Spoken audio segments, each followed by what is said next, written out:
Alright folks, welcome back. This is Balatro 101, as in, are you ready to learn some math? If not, too bad.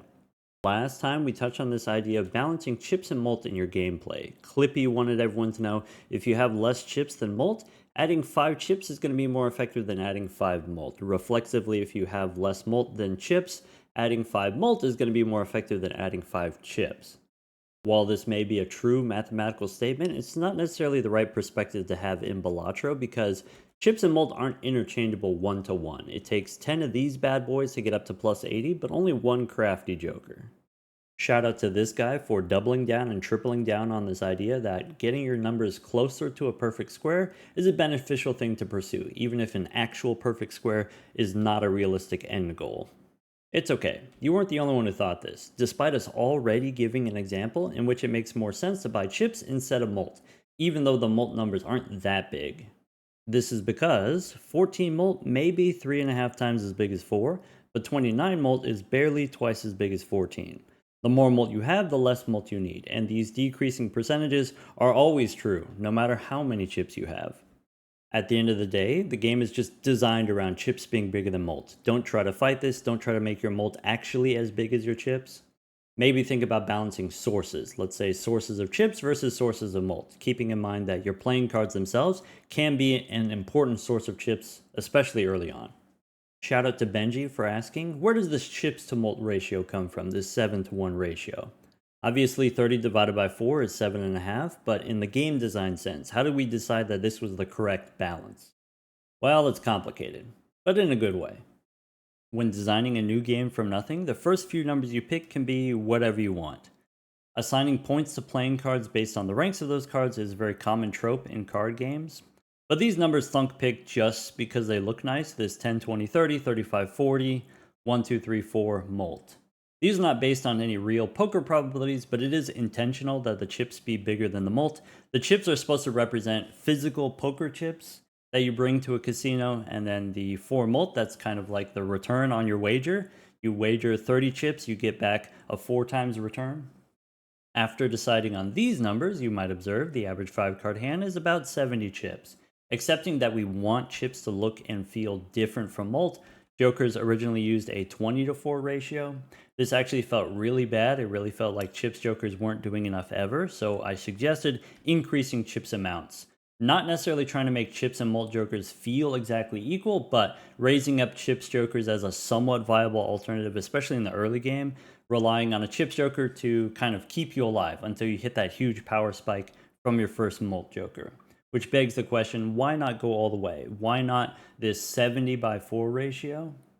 With the current balance, your first chips joker is about half as strong as your first mult joker, but about the same as your second mult joker. The benefit is creating a wider variety of experiences, especially in Ante 1. Sometimes you get a strong start, sometimes you get a good enough start, sometimes you take the money and hope you don't die. As a side note, when designing new game pieces, start with an effect you think could be fun, add a condition you think could be engaging. The rarity is mostly determined by these choices. Specifically, gameplay which is more complicated should be made more rare. In contrast, common jokers are what most players are going to interact with most of the time. Common jokers establish the core gameplay, which is why it's really important to me that common jokers stay simple. It's important to me that the games stay accessible to new players. The first 15 jokers are an example of what I call signpost jokers. These are jokers that tell new players what the game is about. And these tell you what your current run is about. Maybe try playing more straights this time. Maybe try playing more spades this time. This is a place I consistently see mod creators making mistakes. The rules don't have to be complicated for the decisions to be strategically interesting. Additional complexity and additional systems doesn't always mean more fun. Making the numbers small is not an excuse for making something common. Once you have the appropriate rarity distribution, you can always change the numbers to fit the rarity. And in the context of Balatro, you also have cost as another lever for balancing. Here's the breakdown. At the time of writing this, there are 61 common jokers, 64 uncommons, 20 rares. Sorting by different types of effects, there are 35 jokers that give you plus mult. Of those, 28 of them are commons, which means about half of all commons give you plus mult. Taking into account all different rarities, you should get about 1 plus mult joker every 2 shops on average, meaning plus mult jokers are going to show up frequently, but also plus mult jokers are going to show up early when you need them the most. You should get at least one plus mult joker in the first 2 rounds in the first ante, not accounting for the buffoon pack that's guaranteed in the first shop. Looking at chips jokers, there's only 21 in total, and only 14 of those are commons, which means it'll take about twice as long to find your first chips joker, and it'll be twice as long until you see another one. Chips jokers are rare, so you have to pay more attention when they show up. You may prefer a mult joker in ante 1, but by the time you get to ante 3, you'll be desperate for that chips joker. All of this is on purpose. Keeping this in mind as you're playing the game, take early chips jokers when they appear, especially foils. The number may not seem very big, but you might not have any other options for a while. At the same time, you don't necessarily need a lot of chips jokers. You can also rely on bonus cards as a source of chips, other than mult cards, which might be redundant with your jokers already giving you mult. Once you start getting chips from jokers, the chips from your cards don't matter as much. If you add 100 chips to the worst possible straight, it's 600 points. If you add 100 chips to the best possible full house, it's a little bit less than 800, which is more, but not that much more.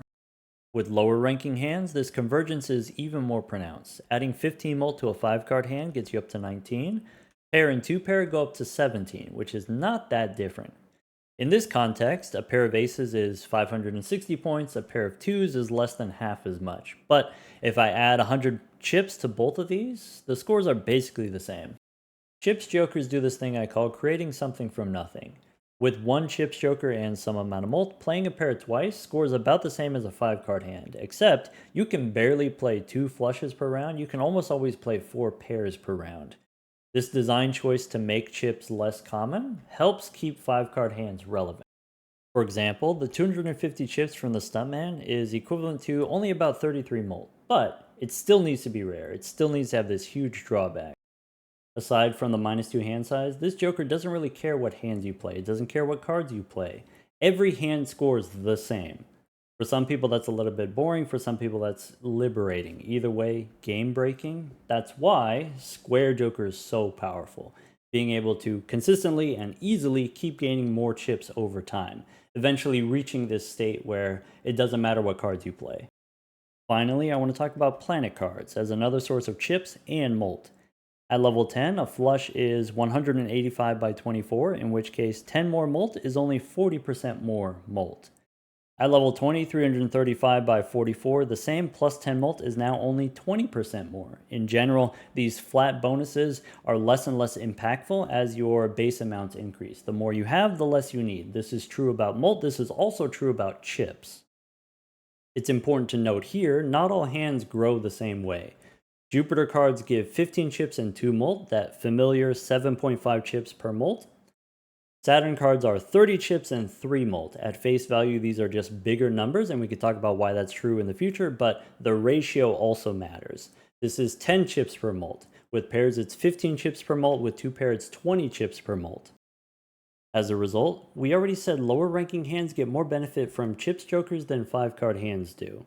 Later on, lower ranking hands get way more chips than mult from planet cards. So no, you don't buy more chips in the endgame. In the true endgame, the chips from your planet levels make your chips jokers obsolete, and that's okay. The benefit from the game design perspective, joker valuation is constantly changing. The challenge to you as a player is now you have to pay more attention. To summarize, we chose this 30-4 ratio to make chips jokers feel way different from mult jokers. We made chips jokers more rare so that you'd appreciate them more. You may not want a lot of chips jokers in your build, but that first chips joker is a huge upgrade over having no chips jokers. It's a huge upgrade over your 4th or 5th mult joker. The fact that different builds care about chips differently is just a happy accident. For homework, practice asking, what percent of my mult comes from each joker? Compare these percentages. Do the same for different sources of chips. Use this information to decide what joker should I sell, what joker should I buy. And respect Square Joker, the appropriate amount, for a common joker, which only costs $4, which in my opinion is a good deal. Take care, everyone.